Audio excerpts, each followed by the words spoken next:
Hello everyone, welcome back to my YouTube channel Gaurav Answer 7. আজি আপোনালোকক মই দেখাম KTM Adventure 390 দেখাম নতুনকৈ 2023 মডেলটো আহিছে তো এই KTM Adventure 390 খনত মাইলেজৰ কথা কম প্ৰাইজৰ কথা কম আৰু Adventure 390 আপুনি কি ল'ব সেইবিলাক কথা কম আৰু ল'লে কি কি সুবিধা অসুবিধা গোটেইবিলাক কথা কম আপোনালোকক তো বেছি দেৰি নকৰোঁ KTM Adventure 390 খন দেখাওঁ নতুনকৈ কালাৰটো আহিছে আৰু প্ৰাইজৰ কথা কম আপোনালোকক আৰু এই যিটো KTM নগাঁও KTMৰ কণ্টেক্ট নম্বৰ ডেছক্ৰিপশ্যনত দিয়া থাকিব ভিডিঅ' তলতো পাই যাব নগাঁও প্ৰতিকৃতিত আছে আৰু এতিয়ালৈকে যদি KTM Adventure 250 যদি ভিডিঅ'টো চোৱা নাই তেতিয়াহ'লে ওপৰ আইকন আহি আছে আপোনালোকে বা ডেছক্ৰিপশ্যনটো পাব KTM Adventure 250 ভিডিঅ'টো তো আপোনালোকে চাব পাৰিব তো বেছি দেৰি নকৰোঁ KTM Adventure 390 খন চাওঁ গ'বলৈ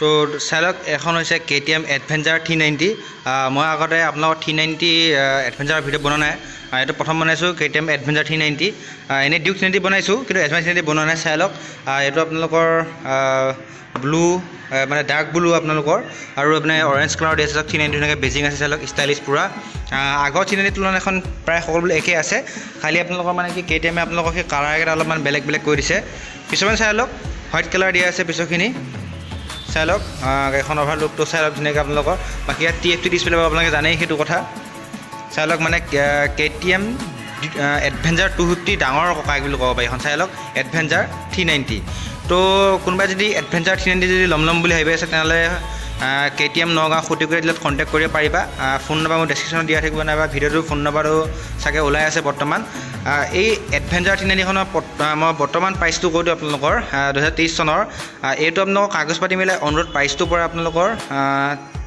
3,81,000 পৰি যায় আপোনালোকৰ কাগজ পাতি মিলাই গৈ যদি ল'ম বুলি ভাবি আছে তেনেহ'লে কণ্টেক্ট নম্বৰ আছে কল কৰিবা তোমালোকে তো বাকী মই প্ৰাইজৰ কথাটো কৈলোঁ আপোনালোকক কালাৰৰ কথাটো কৈ দিলোঁ আৰু গাড়ীখন আপোনালোকক বাকী এতিয়া মই স্পেচিফিকেশ্যন মানে অৰ্থাৎ কি আছে গাড়ীখনৰ ভিতৰত বাহিৰখিনিতো ক'লোৱেই কি আছে কি কথা মই ক'ব যাওঁ আপোনালোকক তো চাই লওক অভাৰ লুকটো গাড়ীখন 250 সৈতে প্ৰায় চিমিলাৰে হয় খালি ইঞ্জিনটো ডিফাৰেঞ্চ আছে আৰু কিছু সৰু সুৰা ডিছপ্লে সেনেকুৱা মানে কি ডিফাৰেণ্ট আছে তো গাড়ীখনৰ পোনপ্ৰথমে ইঞ্জিন যিটো কথা যদি ক'ব যাওঁ KTM Adventure 390 খনৰ আপোনালোকৰ ইঞ্জিনটো হৈছে আপোনালোকৰ 370 cc হ'ব 73 cc হ'ব আপোনালোকৰ গাড়ীখনৰ আপোনাৰ মেক্স পাৱাৰটো হৈছে 42.9 bhp অৰ্থাৎ মানে 43 bhp হয় 390 হিচাপে মানে বহুতখিনি আপোনাৰ ৰ পাৱাৰ আছে আৰু গাড়ীখনৰ যিটো টৰ্কটো হ'ল আপোনালোকৰ 37 mm টৰ্কটো পাব একদম Adventure প্ৰপাৰ যদি আপোনালোকে Adventure কৰিব বিচাৰে তেনেহ'লে এখন বিন্দাছ ল'ব পাৰে Adventure 390 বহুত পাৱাৰফুল মেচিন হয় আৰু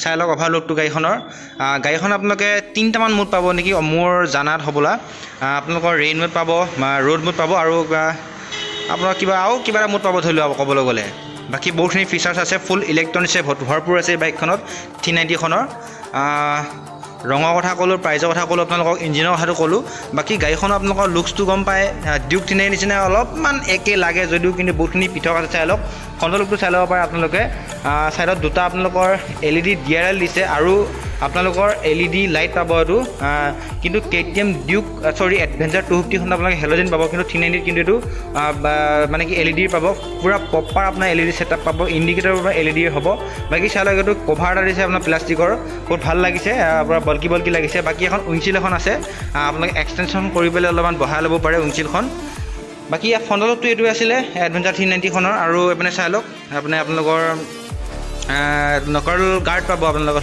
লিভাৰ গাৰ্ড বুলিও ক'ব পাৰি প্লাষ্টিকৰে হয় KTM দিছে আপোনালোকে যদি আফটাৰ মাৰ্কেটো বেলেগ লগাব পাৰে মেটেলৰ লগাব পাৰে তো বাকী চাই লওক এখনৰ অভাৰ লুকটো বাকী ইয়াত চাই লওক 390 বেজিং আছে 6টা গিয়াৰ পাব জানেই আপোনালোকে বাকী এইটো অফ ৰোডিঙৰ কাৰণে ভাল মানে আপোনাৰ গ্ৰিপ দিছে মানে কি অফ ৰোডিঙত যাবৰ কাৰণে বাকী স্পেচটো কম সেইকাৰণে মানে বেছি জেগা কভাৰ কৰিব পৰা নাই বাকী এফালে চাই লওক একদম পাত চাই লওক ধুনীয়াকৈ আপোনালোকৰ মানে কি ধুনীয়া মানে ক'বলৈ গ'লে আৰু চিলভাৰ কালাৰ দিয়া আছে পূৰা মানে কি ধুনীয়া মানে ক'বলৈ গ'লে আপোনালোকে পূৰা স্পৰ্টি চান মানে দিব মানে আপোনাৰ Adventure বাইক হ'লেও বাকী টায়াৰ চাইজটো চাই লওক 140 ছেকশ্যনৰ পাব টায়াৰ আপোনালোকে অফ ৰোডিং টায়াৰ পাব ডুৱেল পাৰ্পাছ টায়াৰ পাব আপুনি অন ৰোড অফ ৰোড দুইটাতে আপোনাৰ কেপেবল হ'ব 8 টিউবলেছ টায়াৰটো পিছতো আপোনাৰ 17 ইঞ্চ এলয় হুইলৰ হ'ব আৰু যিটো ফ্ৰণ্টৰ যিটো টায়াৰৰ কথা ক'ব যাওঁ 100/10 ছেকশ্যনৰ হ'ব পূৰা মোটামুটি টায়াৰ মানে গ্ৰিপ আছে আৰু এই টায়াৰটো আপোনালোকৰ 100/10ৰ হ'ব হ'লেও পিছৰ টায়াৰটো আপোনাৰ 17 ইঞ্চ আৰু ফ্ৰণ্টৰ টায়াৰটো হৈছে আপোনাৰ 19 ইঞ্চৰ পাব অৰ্থাৎ মানে পিছৰ টায়াৰতকৈ ফ্ৰণ্টৰ টায়াৰ অলপ ডাঙৰ হয় মানে ডাঙৰ টায়াৰ মানে অফ ৰোডিং বাইকৰ ডাঙৰ এটা মানে কি এটা প্লাছ পইণ্ট আছে, সেইটো হৈছে আপোনালোকৰ অফ ৰোডিঙৰ মানে যিবিলাক পথ হোলছ মানে কি গাঁত চাতবিলাক আছে সেইবিলাক মানে পূৰা ডাঙৰ টায়াৰ হ'লে আজাদিত মানে উঠি যাব। চাই লওক 19 ইঞ্চৰ এল'ই হুইল পাব আপোনালোকে ব্লেক কালাৰৰ। আৰু এতিয়া আপোনালোকৰ ব্ৰেকিং কথাত আহোঁ, আৰু ফ্ৰণ্টত আপোনালোকে ABS পাব, পিছত আপুনি ABS পাব, আৰু ABSটো আপুনি ছুইচেবলো কৰিব পাৰিব, অৰ্থাৎ অফ অনো কৰিব পাৰিব আপোনাৰ ছিষ্টেমত আপোনাৰ মিটাৰত। বাকী ফ্ৰণ্টৰ ডিছ ব্ৰেকৰ চাইজৰ কথা ক'ব যাওঁ 320 mm ফ্ৰণ্টৰ ডিছ ব্ৰেক পাব, ABS আছে আপোনালোকৰ।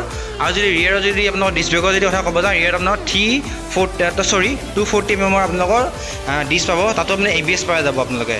বাকী পিছৰ লুকটো চাই লওক চিমিলাৰ হয় আপোনাৰ 250 সৈতে LED আপোনালোকৰ টেইল লাইট, LED ইণ্ডিকেটৰ, এইপিনে চাই লওক ৰিফ্লেক্টৰ পাব, মড গিয়াৰ আছে। বাকী এইপিনে 4 গাঁত অলপমান দিছে, হ'লেও এখন খুলি ল'ব পাৰে আপুনি অফ ৰোডিং কৰাৰ সময়ত। বাকী এডভেঞ্চাৰ 390 আপোনালোকে এচেচেৰিজ লগাওঁ বুলি কয়, মানে ভৰপূৰ এচেচেৰিজ লগাব পাৰে। এচেচেৰিজ মানে মাৰ্কেটত বহুতবোৰ এচেচেৰিজ থাকে, আৰু কেইটামানৰ পৰা যদি আপুনি অৰ্ডাৰ দিয়ে বিন্দাছ এচেচেৰিজ পাই যাব। তো বাকী চাই লওক।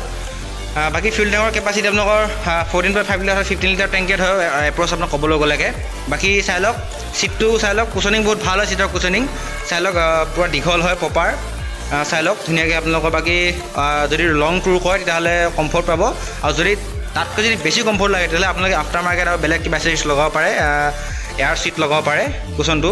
বাকী চিটৰ যদি হাইটৰ কথা ক'ব যাওঁ, চিটৰ হাইটটো হৈছে আপোনালোকৰ 855 mm হয়, আপোনালোকে ঠিকে শুনিছে 855 mm হয় চিট হাইটটো।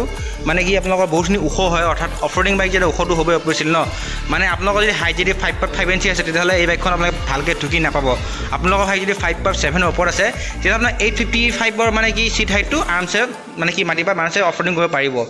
বাকী গ্ৰাউণ্ড ক্লিয়াৰেঞ্চৰ কথা যদি ক'ব যাওঁ, গ্ৰাউণ্ড ক্লিয়াৰেঞ্চটো আপোনালোকৰ 200 mm গ্ৰাউণ্ড ক্লিয়াৰেঞ্চ পাব, আৰু চাই লওক আপোনাৰ মেটেলৰ দিছে এইটো কভাৰটো, বাকীখিনি এইখিনি প্লাষ্টিকৰ, হ'লেও আপোনালোকৰ মানে কি এইটো পাইপডাল গাৰ্ডটো অলপমান প্ৰটেকশ্যন কৰিব। বাকী বাই ব্ৰেক দিছে কৈছোঁ আপোনালোকৰ। ফ্ৰণ্টৰ যিটো ছাছপেনশ্যনটো হ'ব আপোনালোকৰ WB Apexৰ 43 mm ফ্ৰণ্টৰ ছাছপেনশ্যন দিছে, বহুতখিনি মোটা হয়। আৰু ৰিয়েৰত আপোনালোকৰ এডজাষ্টেবল মন'শ্বক ছাছপেনশ্যন দিছে চাই লওক হোৱাইট কালাৰৰ। তো এই 390 বাইকখন কিয় ল'ব লাগে মই সেইটো কথাও ক'ম আপোনালোকক। বাকী চাই লওক লুকটো ফাৰ্ষ্টে আপোনালোকৰ বাইকখনৰ। বাকী এইটো চাই লওক অলপমান ছাইডৰ লুকটো চাই লওক, জেগাটো কম সেইকাৰণে বহুতখিনি মানে নাটনি ভিডিঅ'টো বনাব লগা হৈছে। বাকী এতিয়া আপোনালোক মই দেখাম আপোনালোকক এইখনৰ মিটাৰটো চাই লওক ধুনীয়াকৈ, আপোনালোক মই অন কৰি দেখাই দিম আপোনালোক মিটাৰটো ধুনীয়াকৈ, স্পেচটো কম খালি গাড়ীখন অলপমান চাই লওক। এইটো মিটাৰটো হয় 390খনৰ, তাৰ আগতে মই চুইচ গিয়াৰ কোৱালিটিখিনি দেখাব বিচাৰিছোঁ চাই লওক। ইয়াতে আপোনালোকৰ মানে গোটেইখিনি মানে কি মিটাৰৰ যিবিলাক কানেকশ্যন সেইবিলাক মানে আপোনালোকে এপে মানে আপুনি কণ্ট্ৰল কৰিব পাৰিব। হাই বিম, ল' বিম, পাছ, ইণ্ডিকেটৰ, হৰ্ণ, বাকী কিল চুইচ আছে মানে আপোনাৰ চেল্ফ ষ্টাৰ্ট আছে। বাকী তাৰ মিটাৰটো দেখুৱাৰ কাৰণে মই ক'বলৈ লৈছোঁ আপোনালোক চাই লওক। ডিউক 390 নিচিনা আপোনাৰ এডজাষ্টেবল আপোনালোকৰ ক্লাছ পাব, 5 ষ্টেপ এডজাষ্টেবল পাৰিব আপুনি ক্লাছ পাত, কোমল হাৰ যেনেকুৱা লাগে আপোনাৰ অফ ৰোডিং হিচাপত নিজে কৰিব পাৰিব। বাকী চাই লওক ইয়াত আপোনালোকৰ 12 ভল্ট আপোনালোকৰ চাৰ্জিং পৰ্ট দিছে, মানে কি যদি অফ ৰোডিঙৰ সময়ত যদি আপোনালোকে বিন্দাছ মানে কি ক'ৰবাত যদি যায় মোবাইল চাৰ্জ দিব পাৰিব, বেটেৰী চেটেৰী গ'ব চাৰ্জ দিব পাৰিব। বাকী টেংকি কথা মই ক'লোঁ, মাইলেজটো আপোনালোকৰ মানে কি 25 to 30 kmpl আপোনালোকৰ আৰামছে মাইলেজ দি দিব 390 হিচাপত, আপোনালোকৰ পাৱাৰো বহুতখিনি দিয়ে যিহেতু। বাকী মিটাৰটো চাই লওক, মই অন কৰি দেখাই আছোঁ আপোনালোকৰ মিটাৰটো 390 সৈতে ছেমে হয়, অন কৰাৰ লগতে ৰেডি টু ৰেষ্ট দেখাবই আপোনালোকৰ। বাকী ইয়াত আপোনালোকৰ TFT ডিছপ্লে পাব, অৰ্থাৎ কালাৰফুল ডিছপ্লে পাব আপোনালোকে। বাকী আপোনাৰ 10-12 হাজাৰ আপোনালোকে বিন্দাছ লিখা আছে আপোনালোকৰ টিপ টু স্পীড, ফিউল ৰেঞ্জ কিমানখিনি যাব, টাইম দেখাব আপোনালোকক। বাকী আপোনালোকৰ চাই ল'ব পাৰে ইয়াত আপোনাৰ টিপ 1 টিপ 2 ডেট আপোনাৰ কিমান ডেট সেইটো দেখাব, বেটেৰীখিনিও দেখাব আপোনালোকৰ। বাকী অভাৰঅল গোটেইখিনি ছেমে আছে। বাকী চাই লওক সকলোবিলাক ইনফৰমেশ্যন পাব ইয়াত আপোনালোকে, কেতিয়া ছাৰ্ভিচিং দিব লাগে, বাকী মুডো পাব ইয়াত আপোনালোকে, কেতিয়া কি মুডত আছে আপোনালোকক মই ক'লোৱে প্ৰথমতে ষ্টাৰ্টিং হওঁতে 3টামান মুড আছে এখনত আপোনালোকৰ। আৰু বাকী ইমানে আছিলে ক'বলগীয়া। যদি আপোনালোকৰ চাই লওক আপোনাৰ বেক ডিভাইডলৈ আপুনি এডজাষ্ট কৰিব পাৰিব ফোনৰ বেগটো। বাকী ইমানখিনি আছিলে 390 এডভেঞ্চাৰখনৰ। বাকী চাবিটো চাই লওক এনেকুৱা ধৰণৰ পাব, সৰু কেতিয়াম অন্য বাইকবোৰৰ দৰে একেই হ'ব। চাই লওক ফোনৰ গ্ৰাফিক্স পাব। যদি আপোনালোকৰ যদি বাজেট যদি 4 লাখৰ ভিতৰত আছে তেনেহ'লে আপোনাৰ প্ৰপাৰ অফ ৰোডিং যদি আপোনালোকে এখন বাইক ল'ম বুলি ভাবিছে তেনেহ'লে এডভেঞ্চাৰ 390খনৰ প্ৰপাৰ চইজত পৰে আপোনালোকৰ পূৰা পিয়'ৰ অফ ৰোডিঙৰ কাৰণে। আপুনি বহুতখিনি মানে পূৰা অল ইণ্ডিয়া ৰাইড মাৰিম বুলি ক'লে আৰামছে মাৰিব পাৰিব আপোনালোকে। আৰু বাকী এইফালে KTM ব্ৰেণ্ড হয়, বস্তুবিলাক ভাল কোৱালিটিয়ে লগাব আপোনাৰ অভিয়াছলি। তো বাকী মই জনাত গোটেইখিনি কথা কৈ দিছোঁ আপোনালোকক। যদি আপোনালোকে 390 এডভেঞ্চাৰখন ল'ম বুলি ভাবিছে তেনেহ'লে আকৌ এবাৰ কৈছোঁ প্ৰাইচটো হৈছে আপোনালোকৰ 3,81,000 পাব আপোনাৰ অন ৰোড। তো আপোনালোকে কণ্টেক্ট কৰিব পাৰিব নগাঁও খুঁটিগুৰিত থকা KTM ডিলাৰত। তো ভিডিঅ' যদি ভাল লাগিছে তেনেহ'লে লাইক কমেণ্ট ছাবস্ক্ৰাইব কৰি দিব, KTM ডিউক 390 হওকে। তো আজিলৈ বাই বাই।